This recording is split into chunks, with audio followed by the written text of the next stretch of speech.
Alright, welcome back. This is Barry with Cryptics ABC for All, and this is tutorial 3C, and we are going to look at double keys. Okay, double keys. Where did we go from there? There we are. Now, what are double keys? Well, as the name suggests, two keys are given, one at either end, and both give the same synonym. That's the criterion. Both these must give the same synonym to be double keys. Here's an example. Neglect young lady. What's the answer? Ah, you've got to pick that they are double keys. That is a double key. For example, neglect is one key and young lady is the other key. And they both give the same synonym. What's the same synonym for both those? Well, young lady's a miss, isn't it? Neglect, is that miss? Yes, of course it is. So they both give the same synonym, miss. That's a double key. Right, now flags, double keys don't have flags. You've just got to pick them. Okay, it might seem easy, but it's not quite because you have to pick they're there. You have to see them and spot the structure. Okay, back here again. Now use these steps when solving any clue, and don't forget what you're after. The golden fleece is guess the key and the synonym to fit. If you can't do it immediately, then these are the steps. Spaces and givens and flags and followers, okay. Righto. Now, if a clue has no flag, it can be a double key, it can be a charade, it can be a literal clue, or it can be a lateral clue, which is often called a pun. Okay, here we go. First example for you. Hailing taxi when growing tired. 8 spaces with an A. Over to you. Okay, how did you go? Did you do any good? All right, let's look at the clue now. Hailing taxi when growing tired. Well, no flag. Can be a charade or a double key at this stage.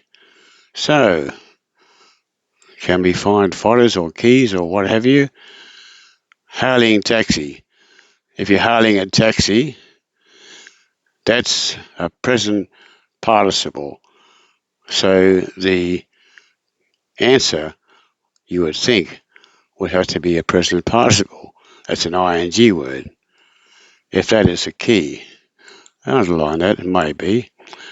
Growing tired. Now, that's another present participle. So it looks like the answer is going to be a present participle because there's two keys there. We just don't know if they mean the same thing. But whatever, there's going to be an ing there because they're both present participles. Righto. Give me one of them, a synonym for one, and see if you can make it for the same synonym for the other. If you're hailing a taxi, you're standing on a street corner, hailing a taxi, what are you doing? Instead of hailing a taxi, you can say you are, yes, you are flagging the taxi. Now, that's okay, providing it fits the spaces, fits the givens, providing you get it here too. If you're growing tired, are you flagging? Of course you are. You're flagging behind the rest, or lagging behind the rest, but you're flagging. So that is a double key. Righto. Next one. Not inclined to be languid. Not inclined to be languid.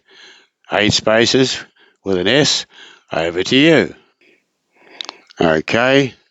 You had a go at it? Got it answer, got it out? All right, let's have a look. Not inclined to be languid. Can't see a flag. Could be a charade. Could be a double key. All right, let's look for a key. Not inclined. Not inclined, yeah. We could probably get a synonym for not inclined. Not inclined. Can we get a synonym for languid? Yes, we could. We could get a synonym for languid too. Well, this could be a double key. Pick one. Give me a synonym for one and see if you can get it for the other. Languid. If you're languid, you don't want to do anything. That's what it means. Then you are, yes. If you're languid, you don't want to do anything. You are, what's the word? Listless. Fits in nicely. Okay? Does that work for not inclined? Well, if you're not inclined to do anything, then also you are listless, aren't you? Not inclined to do anything? Right. Of course, it also could refer to a boat. Oh, that's a bit of a stretch. If a boat is on an angle, it's listing. If it's not on an angle, it's probably could be said to be listless. Not real good. I think the first one was better. Okay, we have a double key. Righto, that's all right. Next one. Close-up of marine creature. Close-up of marine creature. 4 spaces with an E. Okay, over to you. Right, how did you go? Did you get one? Let's look. Any flags there? No flags. Could be a charade or a double key. Let's see. Close up. Close up is like a snapshot. Hey, that could be a key. All right. What's the next part? Marine creature. Oh, that could also be a key. I can think of synonyms for marine creatures too. All right. Well, let's see. We've got to have 4 letters with an E. Which one will give me that? I can think of a marine creature, 4 letters with an E. So can you. A very cold area animal, cuddly. It is a seal. Yes, a seal. Good. What about close-up? Well, instead of being close-up, don't forget another prime example. Close-up would be a noun, like a snapshot, but it doesn't have to be a noun because this is not a sentence. It's not a close-up of a marine creature. You don't put those two together in a sentence. It could also be close-up, the verb. If you close up an envelope, you seal it. There it is. Again, it brings home the point that these things are not sentences. You just take the parts in isolation, and that is a double key. Okay, done. Next one. Ancient Mariner's Bane is a great golf score. 9 letters with a T. Over to you. How did you go? Did you get it? All right, let's look at it. Any flags? Nope, no flags. Keys. Ancient Mariner's Bane could be. A great golf score. That could be obviously a key. I can think of a great golf score.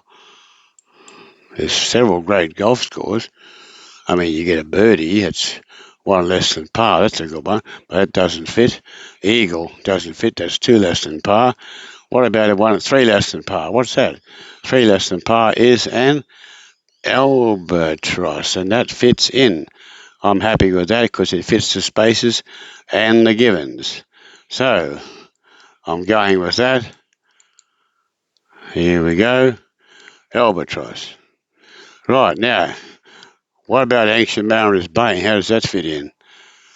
It's a double key because albatross is also an Ancient Mariner's Bane. Why? Why is that so? You remember the poem, The Ancient Mariner, by Samuel Taylor Coleridge? What did he do? I mean, the whole ship was full of ancient mariners in the sailing ship days. And what did he do? Well, one of them happened to have a crossbow. He was getting bored, nothing was happening, and an albatross flew across the ship, and he shot it with his crossbow, fell on the deck, and the whole ship, all his crewmen were aghast. You've killed an albatross.